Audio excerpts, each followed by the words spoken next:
Om.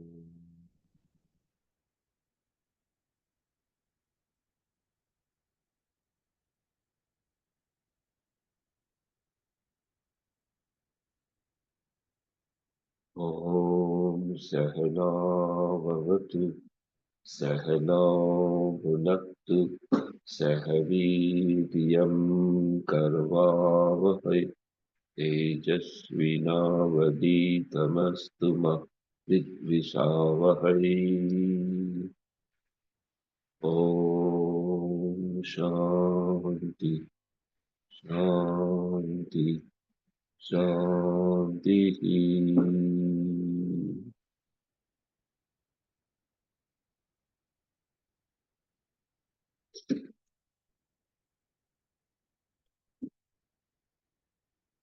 We are reading page 11.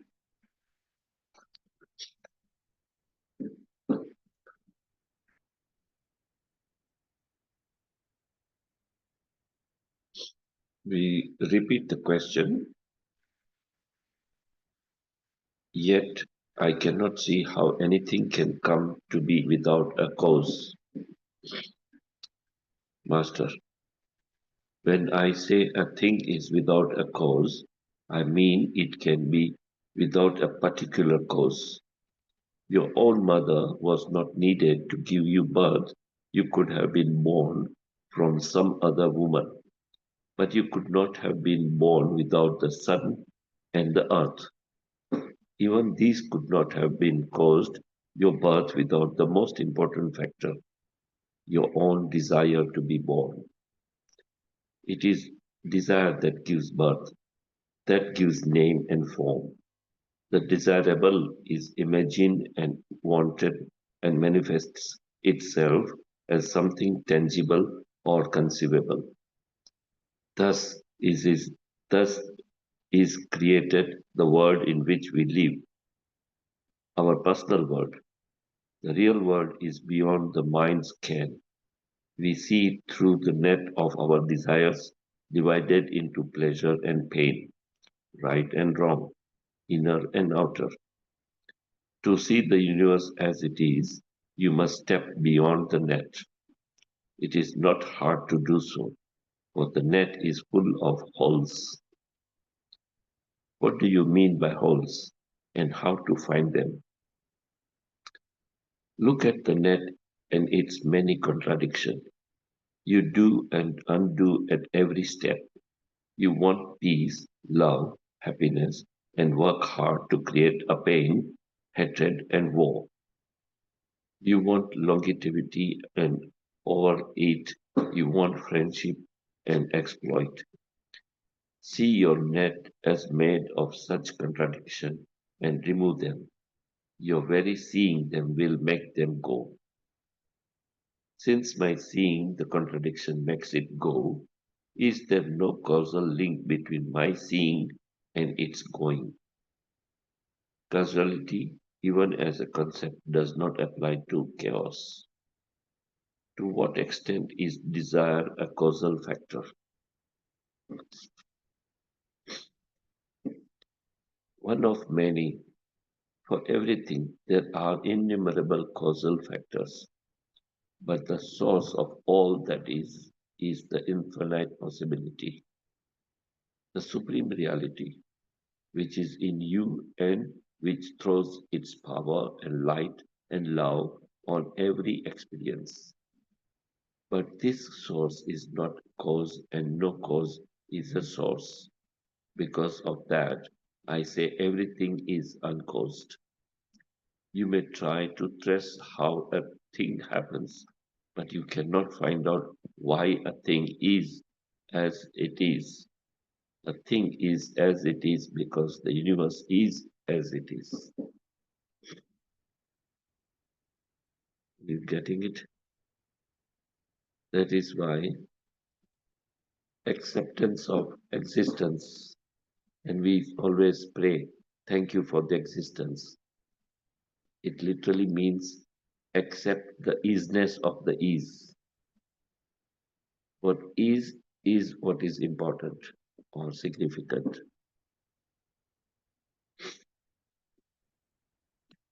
What is born must die. Question. Is the witness consciousness permanent or not? Maharaj. It is not permanent. The knower rises and sets with the known, that in which both the knower and the known arise and set is beyond time. The words permanent or eternal do not apply. You see, we spoke about the seeing and seer. Yeah, similarly, object and subject, knower and the known. Very important. Remember this. Three, there is fundamentally two, subject and object. All right. Object cannot exist without subject knowing it or seeing it or perceiving it. So subject is required. But subject and object are apparently two different. For example, if I am seeing all of you, my eyes is subject. All of you are the object. So two separation, it's separation, my eyes and all of you. Eyes is the seer, all of you are the seen. So what is first fundamental? That it is a relation of subject and object. Subject and object are apparently different. Second, subject is one, objects can be many. My eyes is one pair of eyes, but object, all of you, are several. Or everything that we can see are plenty, are different. But what sees them is one set of eyes. So the second condition is the seer is one, seen can be many. And the third is seer is changeless, seen can be changing. So in other words, my eyes remain eyes, but what I see or what are seen could be changing. Right now, I see all of you. Few minutes later, the screen will go blank. Then I don't see you. So what I see can change, but what sees remains same all the time, eternal. So this is a subject and object. Similarly, known and knower. Knower is subject, known is object. Knower can be one, known can be many. Knower is changeless, known is changing. Knower can see all the time, known can keep changing. So apply these three conditions. Subject and object are two separate, apparently. Second, subject is one, object can be many. Subject is permanent or changeless. Objects are short-lived, are changing. Similarly, what is born must die. When Master replies, it is not permanent. The knower rises and sets with the known. What does he mean? The knower is the limited knower, the limited self, the Jivatma. But what allows the Jivatma to sustain is that consciousness which is permanent. So remember the question. Is the witness consciousness permanent or not? What is witness consciousness? Witness consciousness ultimately is the capital self. Yeah, is Atma, Brahman. But when you relate it to our Jivatma, it is not permanent, it is not eternal. In this regard, in that context, Master replies, it is not permanent. The knower, the little small self, that is Jivatma. The knower rises and sets with the known. Yeah? That in which both the knower and the known arise and set is beyond the time. So when you take the Jiva out of Atma, the pure Atma is eternal and changeless. But together with Jiva, together with Samskara, that Atma is limited. That Atma is changing. Question. In sleep, there is neither the known nor the knower. What keeps the body sensitive and receptive? Maharaj. Surely you cannot say the knower was absent. The experience of things and thoughts was not there. That is all. But the absence of experience too is experience. It is like entering a dark room and saying, I see nothing. A man blind from birth knows not what darkness means. Similarly, only the knower knows that he does not know. Sleep is merely a lapse in memory. Life goes on. So in deep sleep, you may feel that you are not aware of, but that's a lack of experience of being aware. Awareness is always with you. It's only that you do not have experience of it during the deep sleep. And what is death? It is the change in the living process of a particular body. Integration ends and disintegration sets in. But what about the knower? With the disappearance of the body, does the knower disappear? Just as the knower of the body appears at birth, so he disappears at the death.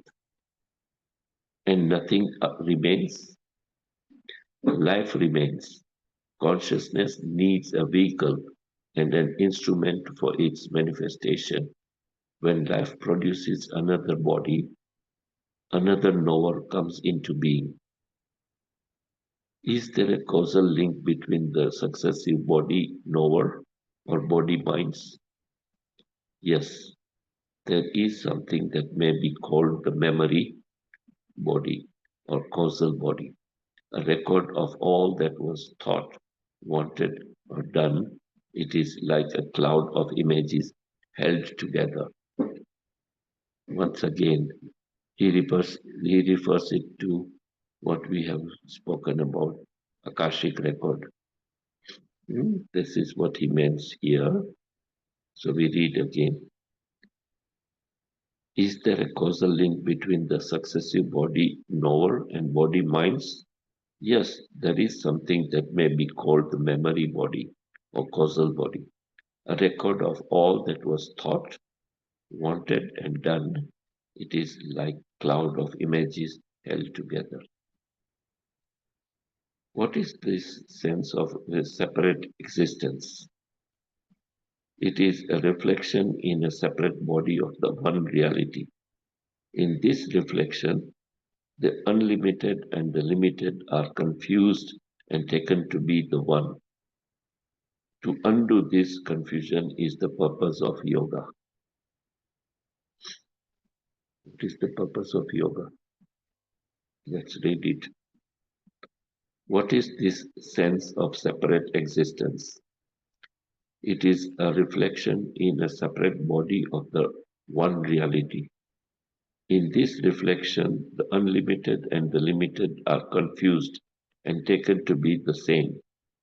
To undo this confusion is the purpose of yoga. We are confused most of the time. We consider that we are the body, or we are the mind or intellect, we do not realize that it is a limited existence. To differentiate what is limited and what is unlimited is the purpose of yoga. To know that we are not the body, mind, intellect, but we are the pure consciousness is the purpose of yoga. And that really, literally is the meaning of the word yoga or yuj. It literally means the union. And union of what? Union of your small self with the higher self, or Jivatma with the Paramatma. Does not death undo this confusion? In death, only the body dies. Life does not. Consciousness does not. Reality does not. And the life is never so alive as after death. Very significant. Life with this name shape form body of our body is limited. The life per se itself is limited while in this body. Moment the body is dropped, which is known as the death, the life becomes the real existence of energy. So let's read. Does not death undo this confusion? In death only the body dies. Life does not. Consciousness does not. Reality does not. And the life is never so alive as after death. The reason is that you drop your gross body, but the life continues. And life has no cage, so to say. Right now, the consciousness is limited because of our body, mind, intellect. When the body, mind, intellect is dropped, that consciousness, that life energy has abundance, is limitless, is more alive. But what does one get reborn? But does one get reborn? What was born must die. Only the unborn is deathless. Find what is Find what is it that never sleeps, never wakes, whose pale reflection is our sense of I. What is born must die. In other words, all of us right now are alive, but every second, every moment, we are getting closer to the so-called death of the body. It is so subtle, but it is so true that every moment some part of our cells or some cells are destroyed, are dead. Although they regenerate, but the process of regeneration slows down. And that's how the old age creeps in, or the body decays, or illness comes in. And that's how the body is decayed and dead. And that's how it says that every moment you're closer to the death. It's the fact, the reality, which we ignore. We do not know it. We feel we are full of life right now. We are alive. True, we are alive, but we are getting closer to that moment when you drop your body. That can happen now, at this moment. It can happen anytime. How am I to go about this finding out? How do you go about finding anything? By keeping your mind and heart on it. Interest there must be, and steady remembrance. To remember what needs to be remembered is the secret of success. You come to the you come to it through earnestness. Do you mean to say that mere wanting to find out is enough? Surely both qualifications and opportunities are needed. Master, there will come these will come with earnestness. What is supremely important is to be free from contradictions. The goal and the way must not be on different levels. Life and light must not quarrel. Behavior must not betray belief. Call it honesty, integrity, wholeness. You must not go back, undo, uproot, abandon the conquered ground.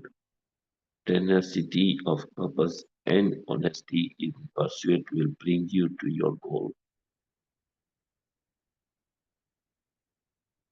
Tenacity and honesty are endowment, surely not a trace of them have I. All will come as you go on. Take the first step first. All blessings come from within. Turn within. I am, you know. Be with it all the time you can spare until you revert to it spontaneously. There is no simpler and easier way.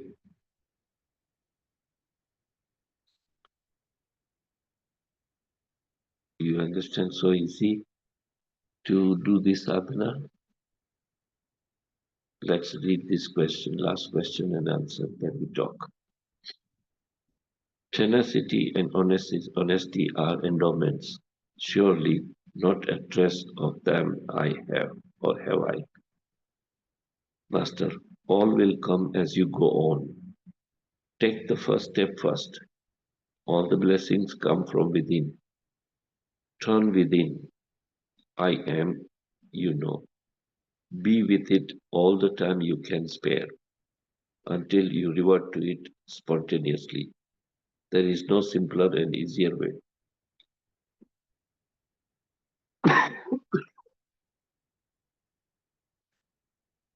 What did you get of this?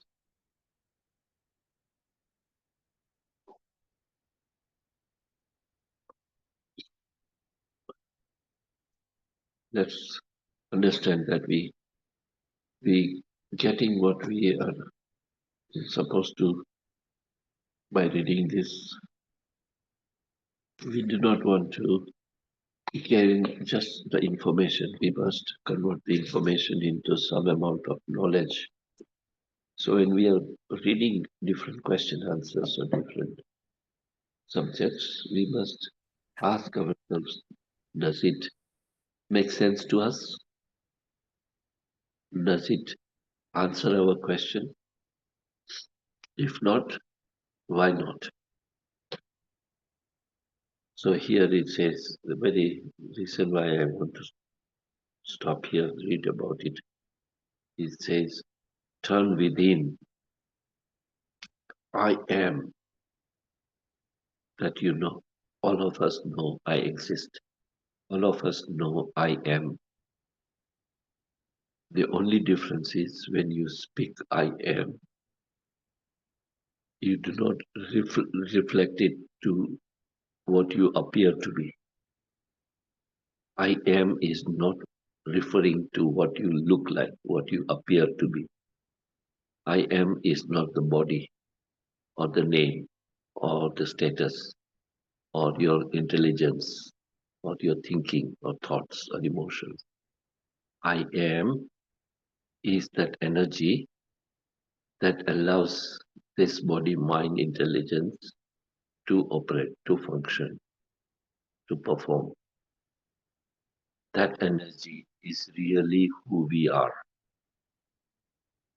That energy is different words used here: the seer, the knower, the witness, the experiencer. All that are the subject of pure consciousness, Brahman.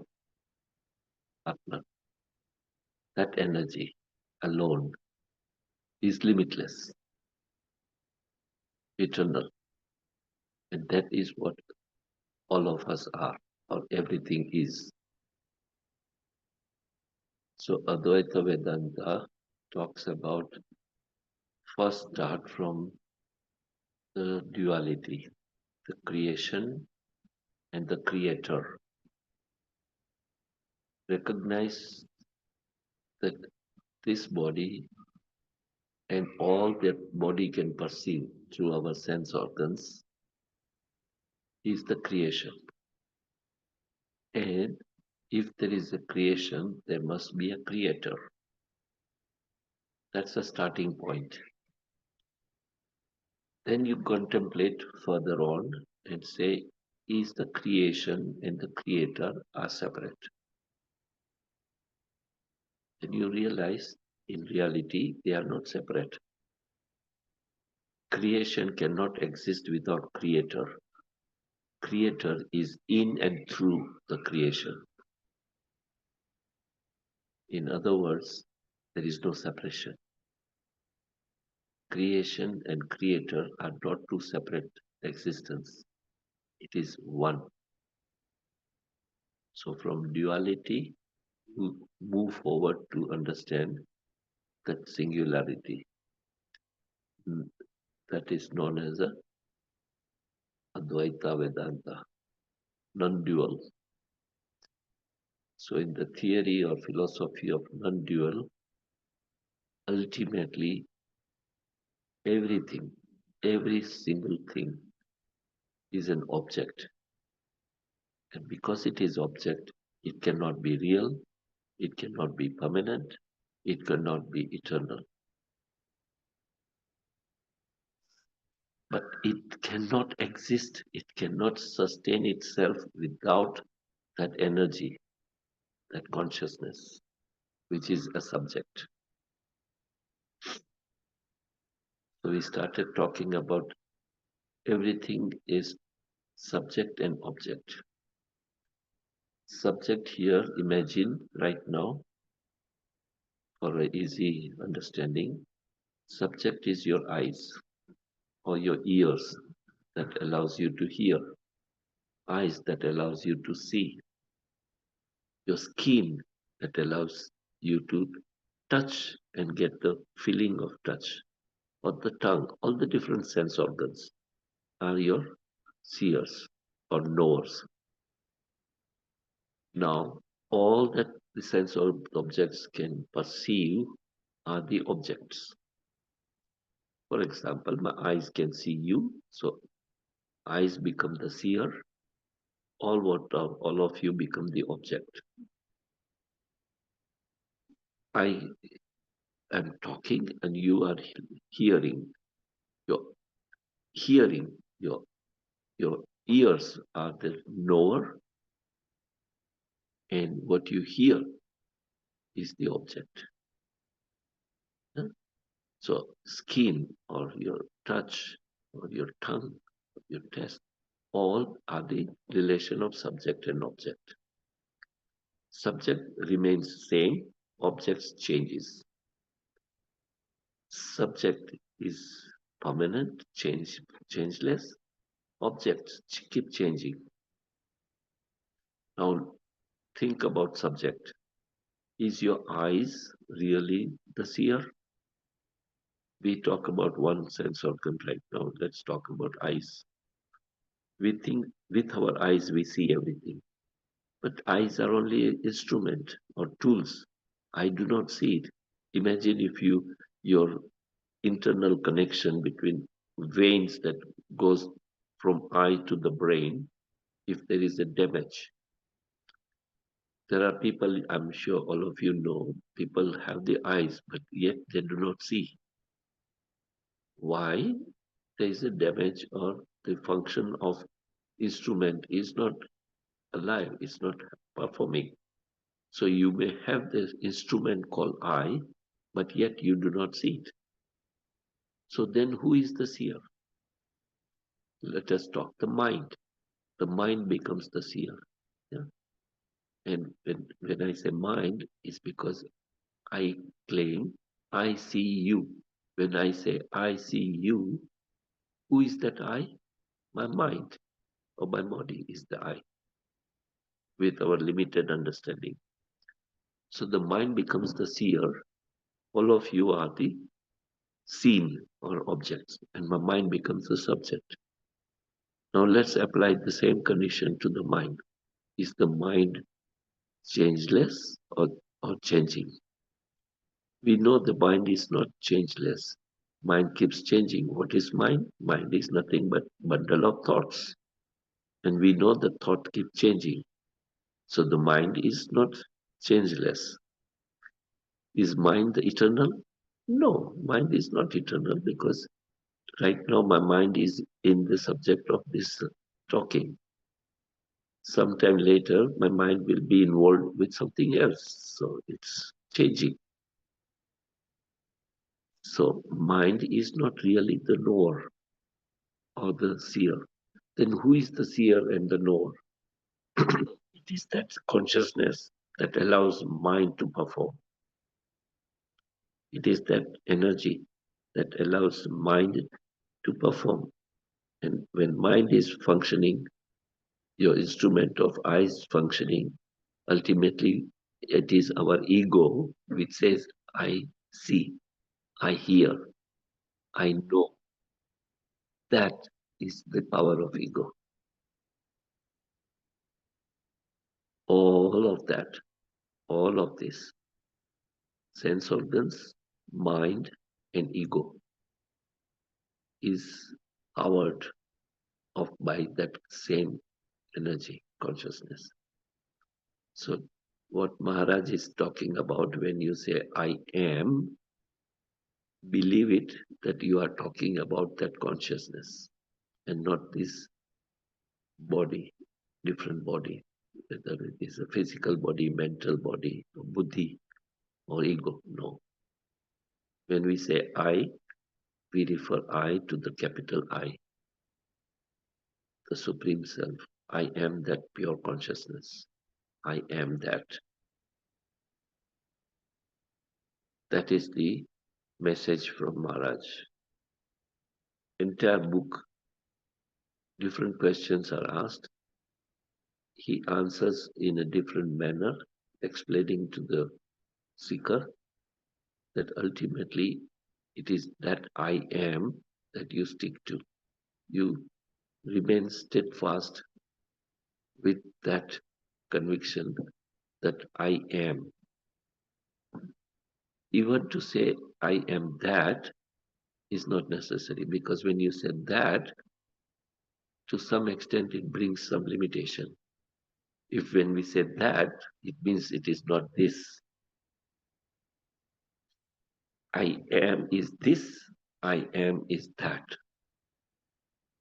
And so just stay with the understanding that I am.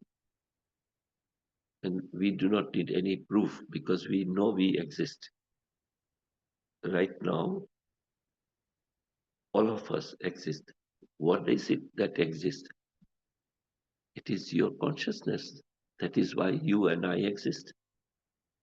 What is the missing factor between a person who is alive and not alive?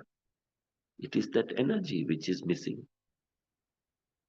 Suddenly you see somebody is dead. We declare it dead. What is it that dies? What is it that is missing? It is that energy which we do not see, which we cannot perceive, which we cannot experience. It is that energy that leaves the body and therefore we are declared dead. Call it energy, call it consciousness, call it Brahman, call it God, whatever. This book talks about consciousness or Atma. In other book which we studied, Atma Bodha, it talked about Brahman, just a different word.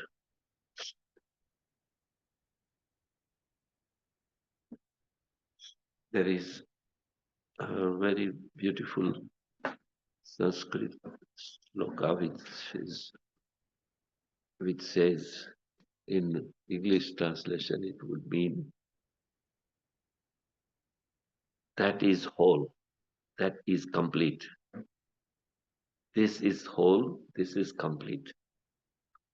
This complete comes from that complete, and yet that complete remains complete. Yeah, do you remember the sloka? Let us chant that. Om Purnamada Purnamidam Purnat Purnamudachyate Purnasya Purnamadaya Purnamevavashishyate.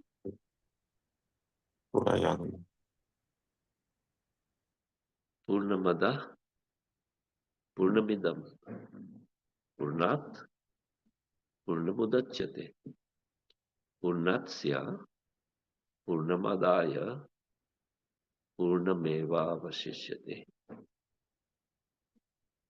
Loosely translation in English would mean that is complete or that is whole. This, when we say this, is not just this body, but entire manifestation, entire existence comes from that. So that is complete. This is complete. This complete comes from that complete, and yet that complete remains complete. That is the meaning. So contemplate. If you have, let's say, a box of chocolates, yeah, let's say 10 chocolate in one packet. You remove 2 chocolates for yourself, that becomes 8. And this is 2. Yeah. But in here, the divine mystery is that there are 10 chocolates, 2 goes, and yet that remains 10. How is that? That is why it says divine mystery, unknowable. It is unknown and unknowable. However, it does not mean no one has experienced it. But it is only for that person or that Atman which has experienced it. For us, it is a mystery. The only way to explain, if we are told if it requires explanation, it is a reflection. Example of the sun, bright sunshine. You look at the sun, you know it is a sunshine, it is a sun. But you also see the sun is reflected among all different pots filled with water. You looked into the pots, you see the sun in the pot. But that you all know that the sun is not in the pot. The sun is elsewhere, but it is reflected in the water. Like we look in the mirror, we see another ourselves away from outside ourselves. We are here, but yet we see outside. It's just a reflection. So the Vedanta says that consciousness, all pervasive, eternal, omnipresent, but it is reflected, and that is what is existence. This entire existence is nothing but the reflection of the same energy, same consciousness.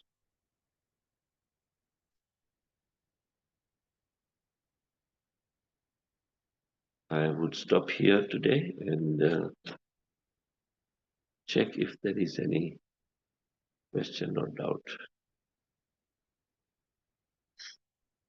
Acharya ji, it's just because it's a reflection, that's why that remains complete.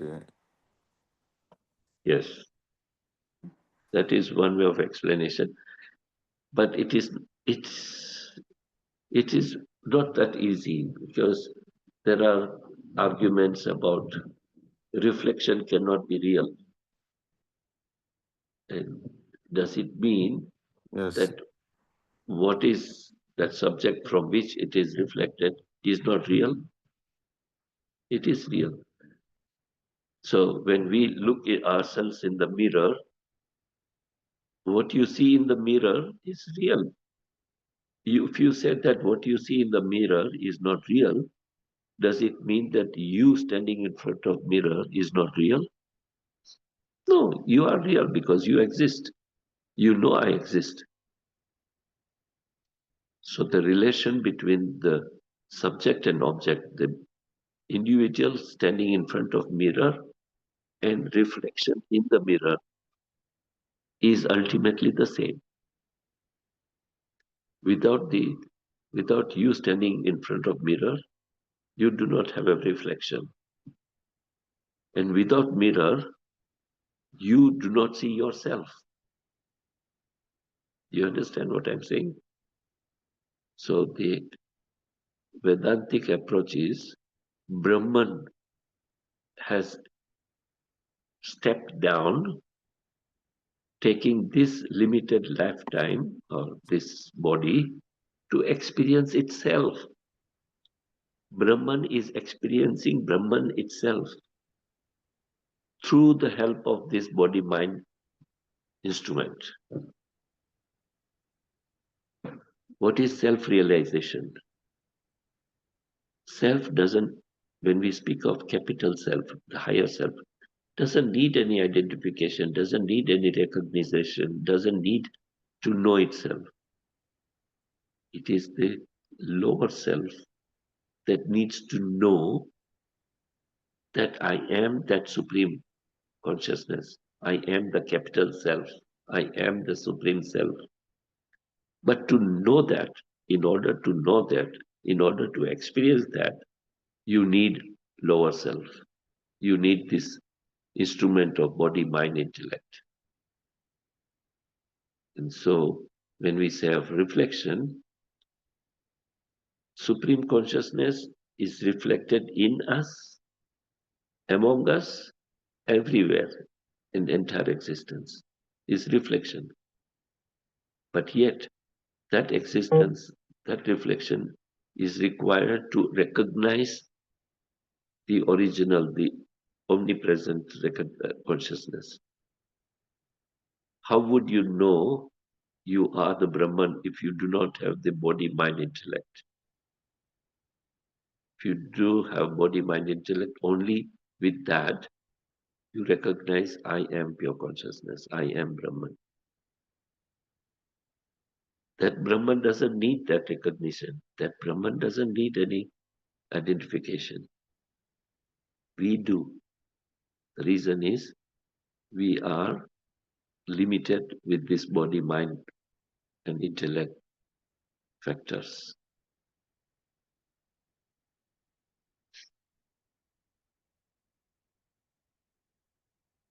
There is another book, there are many books, but I am referring right now about this is called Panchadarshani. Panchadarshani, where it talks about it's 1200 years ago, Adi Shankaracharya has written it. It says drashti and drashya, or seer and seen. Yeah, in that all this is explained. The relation of seer and seen. Who is the seer? And ultimately, the seer and seen are the same. How is it same? That's part of that study.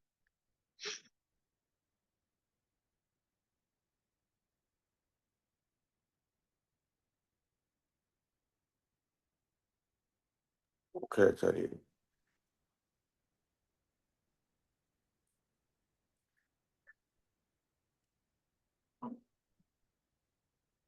कुछ important होगा उठा लीजिए।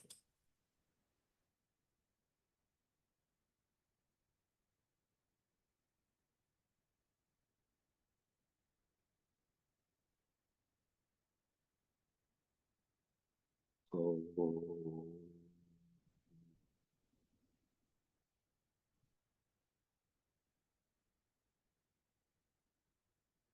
Om.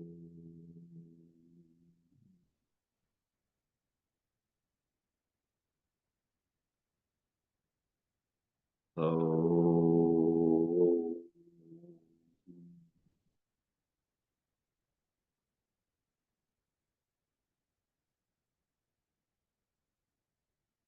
Asato ma Sagamaya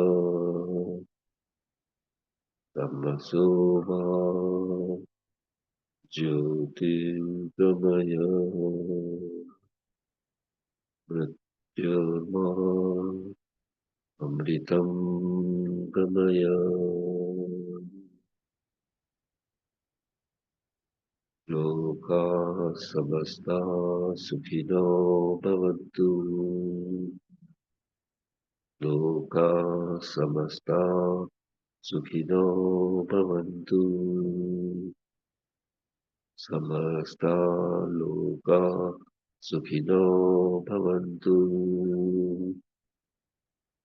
Om Shanti Shanti Shanti.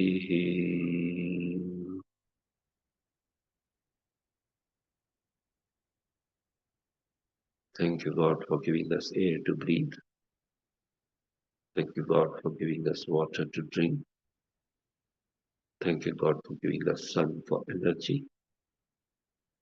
Thank you, God, for giving us food to eat. Thank you, God, for giving us good health and happiness. Thank you, God, for giving us positivity. Thank you, God, for giving us all that we deserve.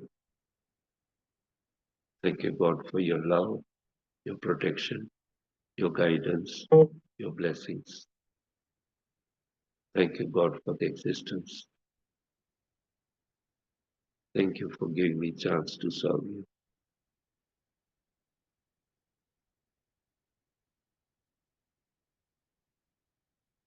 Thank you. Acharya. Thank you, Acharya ji. Thank you Thank so you. much, Acharya ji. Thank you. Have a great day. Yeah. Thank you, Acharya ji. Nice weekend to you all.